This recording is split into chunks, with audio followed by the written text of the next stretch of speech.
प्रश्नावली 11.4 का 7वां प्रश्न है। 90 मीटर लंबाई और 60 मीटर चौड़ाई वाले एक आयताकार मैदान में दो पथ बनाए गए हैं जो भुजाओं के समांतर हैं और एक दूसरे को लंबवत काटते हैं और मैदान के मध्य से होकर निकलते हैं। यदि प्रत्येक पथ की चौड़ाई 3 मीटर हो तो हमें दो चीज़ें बतानी है। नंबर 1, पथों द्वारा आच्छादित क्षेत्रफल यानी कि उन रास्तों का, उस पथों का कुल क्षेत्रफल कितना है, और फिर उन रास्ते पे हमें क्या करना है, पथ बनाने का व्यय, उसको सही बनाना है, रास्ता सही तरीके से बनाना है। और हमको 1 वर्ग मीटर पर 110 रुपये खर्च होते हैं, तो पूरे रास्ते को बनाने में कितना खर्चा आएगा ये हमको बताना है। तो सबसे पहले हम यहाँ पर चित्र बना लेते हैं।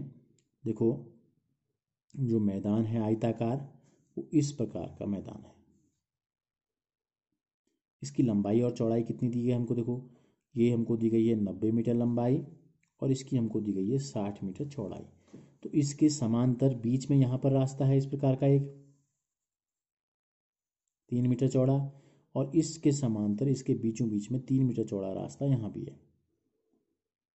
तो एक तरीका तो मैंने आपको कल बताया था, क्या किया, पूरे मैदान के क्षेत्रफल में से इन 4 भागों का क्षेत्रफल घटा दो, या फिर इस पूरे की लंबाई, देखो ये चौड़ाई 3 मीटर है, लंबाई इसकी भी कितनी होगी, 90 मीटर होगी। इनका नाम हम लिख लेते हैं, जैसे हमने कल किया था, ए बी, यहाँ पर ले लेते हैं सी, यहाँ पर ले लेते हैं डी। ठीक है, ये ई हो गया, ये एफ हो गया, ये जी हो गया, और ये हो गया एच। यहाँ ले लेते हैं आई, यहाँ ले लेते हैं जे, इसको ले लेते हैं के, और इसको ले लेते हैं एल।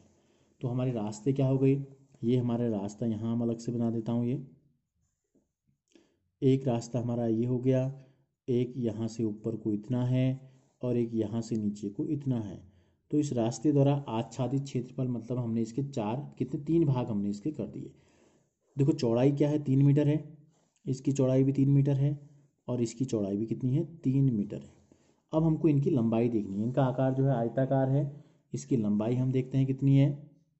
अब देखो इसकी जो लंबाई है किसकी, ये आई है, ये जे है, ये के है, और ये एल है। यहाँ से लेकर यहाँ तक का ये वाला जो हिस्सा है, इसकी लंबाई उतनी ही है जितनी कि यहाँ से यहाँ तक है। अगर हम इसको पी क्यू आर एस ले लें तो देखो आर एस भी उतना ही है जितना कि पी क्यू है। तो आई जे के एल, तो हमने आपको बताया था कि आई से के या जे से एल तक की जो लंबाई है वही है जो एस से आर तक की, यानी कि कितनी, 90 मीटर। तो इसकी लंबाई 90 मीटर है और इसकी चौड़ाई 3 मीटर है। तो हम यहाँ पर लिख लेते हैं एरिया ऑफ आई जे के एल कितना हो जाएगा। देखो ये आयताकार है, तो ये जो क्षेत्रफल जो छायांकित मैंने किया है, इसका जो मान होगा, आयत का क्षेत्रफल होता है लंबाई गुणा चौड़ाई। लंबाई है 90 मीटर और चौड़ाई है 3 मीटर।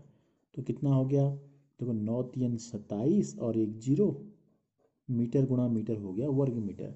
तो यहाँ से लेकर यहाँ तक का क्षेत्रफल हमको पता चल गया। अब ये ऊपर का हिस्सा और नीचे का हिस्सा दोनों बराबर हैं और इनकी लंबाई हम निकाल लेते हैं। चौड़ाई दोनों की 3 मीटर है। तो देखो यहाँ से लेकर यहाँ तक कुल लंबाई है 60 मीटर। कितनी है, पी एस बराबर 60। यहाँ पर मैं आपको बताता हूँ, देखो पी से लेकर एस तक की जो लंबाई है, या हम ये कहें कि ए से लेकर एच तक की जो लंबाई है, ये कितनी है, 60 मीटर है। अब ए से लेकर एच क्या है, ये ए से लेकर डी है, डी से लेकर ई है, और ई से लेकर एच है। ठीक है, ये 3 हिस्से देखो, ए से लेकर डी, डी से लेकर ई, ई से लेकर एच। जब हम इन 3 हिस्सों को जोड़ेंगे, 3 भागों को, तब जाके बनेगा ए से लेकर एच, यानी कि 60 मीटर।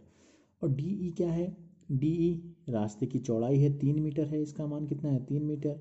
और ए डी और ई एच जो है वो दोनों बराबर हैं। दोनों बराबर क्यों हैं, क्योंकि हमको ये कहा गया है कि ये एक दूसरे को लंबवत काटते हैं और मैदान के मध्य से होकर जाते हैं, बिल्कुल बीच में है रास्ते, इस पूरे 60 के बिल्कुल बीचों बीच में है। तो 3 मीटर यहाँ कम कर देंगे तो आधा ऊपर और आधा नीचे हो जाएगा। तो यहाँ हम दोनों को ए डी मान लेते हैं, माना ये भी ए डी है, और ई एच और ए डी दोनों बराबर हैं। तो इस प्रकार हम लिख सकते हैं। तो क्या हो गया, ए डी में ए डी जोड़ देंगे, ए डी का दुगना धन 3 मीटर बराबर 60 मीटर के बराबर है।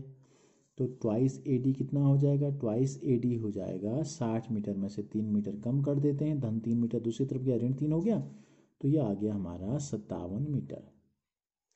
ठीक है, तो ए डी कितना हो गया, ए डी हो गया 57/2, 2 गुणा में था, भाग में चले गया, इतना मीटर। तो यानी कि जो 2 आयताकार भाग हमने और आपको यहाँ दिखाए हैं। चौड़ाई तो इनकी 3 मीटर है दोनों की, और इन दोनों की जो लंबाई है ये कितनी आ गई 57/2 मीटर। ये 57/2 मीटर है दोनों की, ठीक है। और कई तरीके से हम इस प्रश्न को हल कर सकते हैं, तो जो तरीका मैं आपको बता रहा हूँ बाकी भी मैं आपको हिंट करूँगा। तो हम यहाँ लिखते हैं एरिया ऑफ, ये ले लेते हैं ABCD, ठीक है। ये ऊपर वाला हिस्सा ले लेते हैं, ये वाला ABCD का एरिया ऑफ ABCD जो होगा लंबाई गुणा चौड़ाई। लंबाई हमने बताया आपको 57/2 मीटर है और चौड़ाई है 3 मीटर। तो गुणा कर देते हैं, फिर 2 का भाग में 57 हो जाता है, न 3 में पूरी पूरी बार। तो 3 सत्ते 21 का 1 हासिल लगा 2, 3 पंजे 15 और 2 17। मीटर गुणा मीटर वर्ग मीटर बट्टे 2, 2 से भाग दे देंगे, 2 अट्ठी 16, 11 बच गया, ठीक है। तो 2 पंजे 10 धन 2 पंजे 10, इतना वर्ग मीटर आ गया। इसी प्रकार दूसरा जो है नीचे का हिस्सा क्या है, वो EFGH, इसकी लंबाई भी उतनी है 57/2, चौड़ाई है 3 मीटर। तो एरिया ऑफ EFGH जो हो जाएगा, ये हो जाएगा आपका सेम 57/2 मीटर गुणा 3 मीटर, 171/2 वर्ग मीटर, भाग देंगे तो 85.5 वर्ग मीटर आ गया। तो पूरे रास्ते का जो क्षेत्रफल हो जाएगा, हमसे नंबर 1 में पूछा था पथों द्वारा, यानी कि जितने भी पथ हैं, 2 पथ हैं, तो पथों द्वारा आच्छादित क्षेत्रफल कितना होगा, ये हमसे पूछा है। तो तीनों को भागों को जोड़ देते हैं। पहला हमारा आया था 270 वर्ग मीटर, दूसरा हमारा आया है 85.5 वर्ग मीटर, और तीसरा भी हमारा आया है 85.5 वर्ग मीटर। तो दशमलव के बाद 5 5 है, तो 5 और 5 10 का 0 हासिल लगा 1, इकाई में लिख देंगे 5 5 10, 10 और 0 10, 10 में 1 जोड़ेंगे 11 का 1 हासिल लगा 1, दहाई में 8 8 16, 16 और 1 17 हो गया हासिल। 17 में और 7 अगर हम जोड़ दें तो हमारा आपको प्राप्त हो जाएगा 24, 24 का 4 हासिल लगा 2, 2 और 2 4। तो कितना आ गया, रास्तों का क्षेत्रफल आ गया 441 वर्ग मीटर। और कोई तरीका था रास्ते का क्षेत्रफल निकालने का, और एक तरीका था, वो तरीका क्या था, जैसे हमने इस यहाँ से लेकर यहाँ तक पूरे का क्षेत्रफल निकाला, वैसे ही हम यहाँ पूरे ABCD का भी ABGH का क्षेत्रफल भी निकाल सकते थे। देखो ABG और H का कितना हो जाता, ये 60 था और ये 3 था, तो 6 3 18, 180 वर्ग मीटर हो जाता। लेकिन इन दोनों को जब हम जोड़ते तो इतना जो रीजन ये वाला है, ये वाला क्षेत्रफल चूंकि हम पहले जोड़ चुके हैं, यहाँ भी हमने जोड़ा है, तो इतना हमको माइनस करना पड़ता, बस इतना ही है। 3 और 3 3 3 9 वर्ग मीटर हमको कम करना पड़ता। 270 में हम 180 जोड़ते, ठीक है। देख लो 270 में 180 जोड़ेंगे तो कितना आएगा, 7 8 15 का 5 इसलिए लगा 1, 450। हमको केवल 9 कम करना पड़ता। 9 कम क्यों, क्योंकि हम 9 को पहले ही जोड़ चुके थे, यहाँ भी हमने जोड़ दिया, दोबारा जोड़ दिया, तो ये आ जाता 441 वर्ग मीटर, जो कि हमने यहाँ भी निकाला है, ठीक है। अब इसके दूसरे में हमसे पूछा है कि 1 वर्ग मीटर रास्ता बनाने पर, 1 वर्ग मीटर पर जो खर्च है पथ को बनाने का, ये हमको दिया है 110 रुपया। हमको ये बताना है जितना पूरा रास्ता है, यानी कि 441 वर्ग मीटर पर कितना खर्चा होगा, तो ये हो जाएगा 441 गुणा 110 रुपया।